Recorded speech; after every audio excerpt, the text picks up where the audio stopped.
Where is Kane?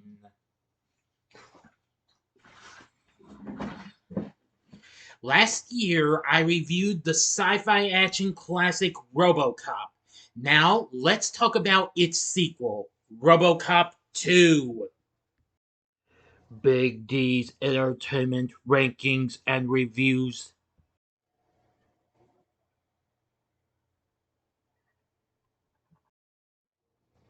So, greetings, my fellow YouTubers, and welcome to Big D's Entertainment Rankings and Reviews. My name is Doyle, better known to you as the Big D, and this time around I bring to you a review of the 1990 cyberpunk action flick Robocop 2, released by Orion Pictures, directed by Irving Kershner in his final film before he passed away 20 years later. The story was written by Frank Miller and Wallen Green, starring Peter Weller back in the title role, along with Nancy Allen, Daniel Hurley, Belinda Bauer, Tom Noonan, and Gabriel Damon.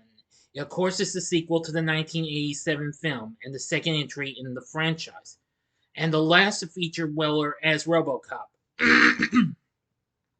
And this time in this story, Robocop is about to become embroiled in a scheme made by Omni Consumer Products to bankrupt and take over the city while also fighting the spread of a street drug and its gang of dealers led by Kane. Now, unlike its previous installment, the film did okay, but what didn't do great though. Now, if you haven't seen my review of the first film, click on that card and you can see the review of the first Robocop in case you might have missed it last year or if you want to see it again. But anyway,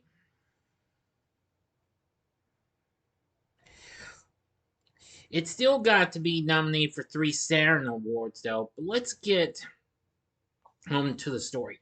In a near dystopian future, Detroit is close to bankruptcy after failing to pay off its debts to conglomerate OCP.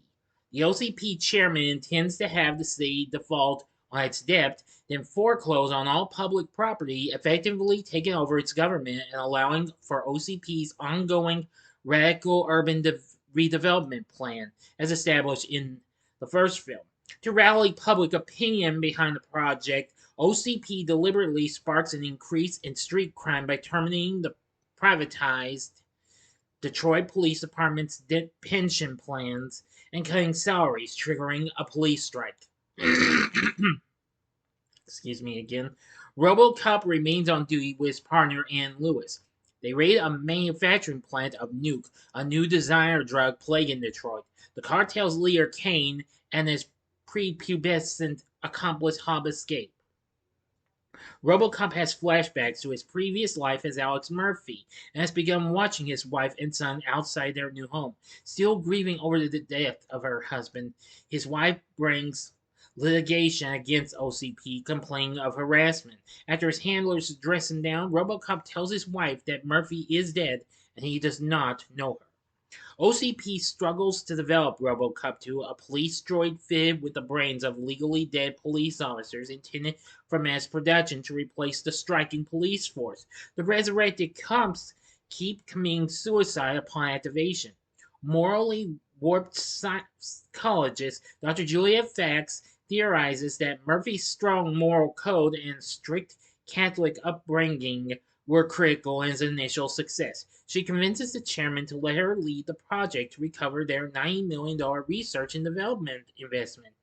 The research staff are later horrified to learn that she seeks to use death row inmates who desire power and immortality rather than police officers. Kane fears losing his grip after the Delta City project and uses corrupt police officer Duffy to undermine OCP and Robocop's enforcement efforts. Robocop tracks down Duffy and violently confronts him, revealing Kane's hideout. He confronts Kane's gang at an abandoned construction site, but he walks into a trap and is overwhelmed. The criminals cut apart Robocop's body and dump the pieces in front of his precinct. Kane has Duffy vivisected for revealing their location and encourages Hob to watch. Robocop is repaired, but Fax intentionally reprograms him with newer and softer directives with the approval of the OCP board of directors that severely impede his ability to perform his duties so that her project can be selected. Robocop eventually clears these by shocking himself with a high voltage transformer and rebooting his system. Murphy motivates the striking officers to aid him in raiding Kane's hideout. As Kane tries to escape, Robocop wounds and apprehends him. Hobbs escapes and takes control of Kane's drug empire, believing she can control Kane via his nuke addiction. Vex selects him for the Robocop 2 project and disconnects his life support. Surgeons place his brain in a heavily armed robotic body similar to ED 209 and reactivate him. Now for the final act and ending. As always, you know the procedure. You have 5 seconds to stop this video. Go to the description box below and fast forward to the time below. As I'm counting down right now, if you've seen the movie already, please continue. Okay, you've been warned. After failing to pay the city's debts via voluntary fundraising, the mayor is contacted by Hobb, who offers to retire the city's entire debt in exchange for a hands-off policy towards Nuke, thereby nullifying OCP's scheme and preventing Delta City's construction. Threatened by this move, OCP sends Kane to the meeting. Kane slaughters everyone but the mayor, who escapes. Robocop arrives to find a wounded Hobb, who identifies the attacker before dying. The chairman presents an unveiling ceremony for Kane and Delta City, their redevelopment plan. When he presents a canister of nuke, Kane's uncontrollable addiction causes him to disobey his programming and murder many civilians and police officers. Robocop arrives and fights Kane, and their battle extends to the street. Robocop recovers the nuke canister, and Lewis uses it to distract Kane. Robocop leaps onto his back, shoots through his armor, rips out his brain, and smashes it onto the ground, ending Kane's rampage. The chairman and Johnson decide to use Dr. Fax as the scapegoat for Kane's attack. As Lewis complains that OCP is going to avoid accountability again, Robocop insists they must be patient because we're only human. End of story. So, what did I think of Robocop 2? Well, I'm going to say I did like this almost as much as its predecessor, but just kind of fell slightly short. But I still think this is a pretty good sequel, though. The film is the second highest grossing film in the franchise, going on to make 45 million not just worldwide, but here in the U.S. We don't know how well it did worldwide, though, compared to the 53 million gross of its predecessor. Plus, it got an additional 22.5 million from video rentals. Unlike its predecessor, this got mixed reviews. While the special effects and action sequences were widely praised, which I thought that was really good. This had good effects and good action sequence and pretty bloody scenes and what have you. A common complaint was that the film did not focus enough on Robocop and Lewis, and that the film's human story of the man trapped inside the machine was ultimately lost within a sea of violence. Roger Ebert wrote, Kane's sidekicks include a violent, foul-mouthed young boy named Hob, who looks to be about 12 years old but kills people without remorse, swears like Eddie Murphy, and eventually takes over the drug business. The movie's screenplay is a confusion of half-baked and unfinished ideas. The use of that killer child is beneath contempt. The film reset Robocop's character by turning him back into the monotone voiced peacekeeper seen early in the first film, despite his reclaiming his human identity and personality by the end of that film. Many were also critical on the child villain of Hob. Real Film Reviews stated that the film asked us to swallow a moment late in the story that features Robo taking pity on an injured Hob that is heavy-handed and ridiculous. Yeah. The New York Times says, unlike its predecessor, a clever and original sci-fi film with a genuinely tragic vision of its central character, Robocop 2 doesn't bother to do anything new. It freely borrows the situation, characters, and moral questions posed by the first film. And also, the difference between this and its sequel, and its predecessor, is the difference between an idea and an afterthought. So, anyway, yeah. Rotten Tomatoes has it at 40, with 40 reviews and at 28%. It says it's a less satisfying rehash that generally lives down to the negative stereotype of sequels. The film tries to deliver more of everything and ends up with less. However, years later, in 2013, the film received attention from news media due to its plot predicting Detroit filing for bankruptcy in the future.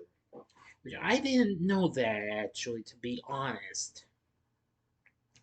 Nevertheless, I thought it was fine, what have you.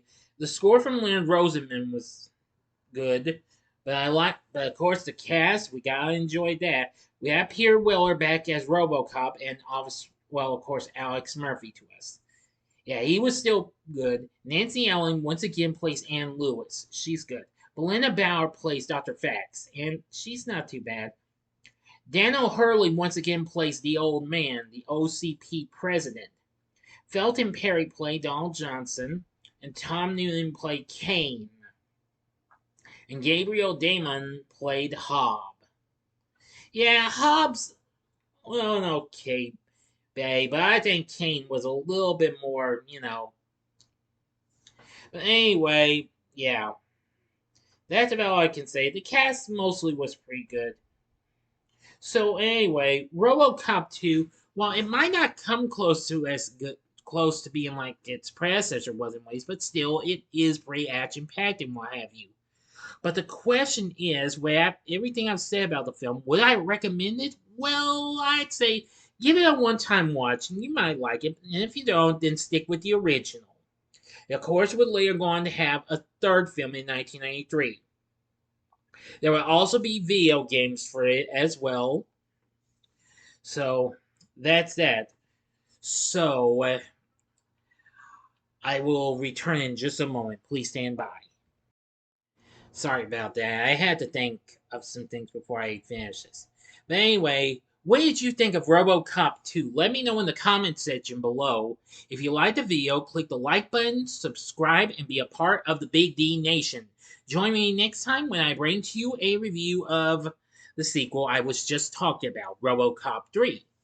So, if you like this video, consider checking out my reviews for these other films that kind of got a little bit of I don't know, bad rap or what have you, mixed response and what have you. In the upper left-hand corner is my review of the film 12 Rounds with John Cena from 2009. I don't know, I didn't get good response. And the same, and maybe one that didn't get much bad response, but got good mixed response though. See my review of the Jean-Claude Van Damme film known as Hard Target in the upper right hand corner, or go to the bottom left hand corner and see my review for a real ultimate action packed film, and that course would be the original Die Hard. And the bottom right hand corner is the button you can click to subscribe. If you like rankings and reviews on movies, TV, music, video games, etc., then I'm your guy. Thank you for watching. Until next time, I'm the Big D saying, see ya.